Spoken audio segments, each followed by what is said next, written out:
మానేశాం. మన చూపంతా ఇప్పుడు క్రీస్తు మీద నుంచి లోకం మీదకి వెళ్ళిపోయింది. లోకంలో ఉన్న వాటి మీదకి వెళ్ళిపోయింది.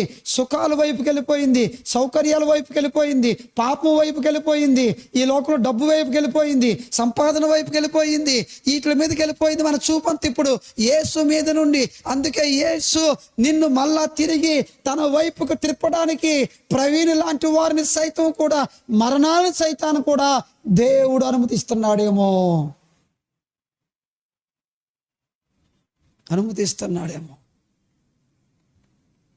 కనుక ప్రియ దేవుని సంగమా, ఈ ఉదయం దేవుడు నా మనసులో పెట్టిన మాట, నీవు ప్రభు వైపుకు చూడకుండా ఈ లోకం వైపు చూస్తున్నంత కాలం నిన్ను మళ్ళా ప్రభు వైపుకు తిప్పడానికి దేవుడు కొంతమంది విషయాల్లో కొన్ని విషాదకరమైన సంఘటనలు అనుమతిస్తూ ఉంటాడేమో.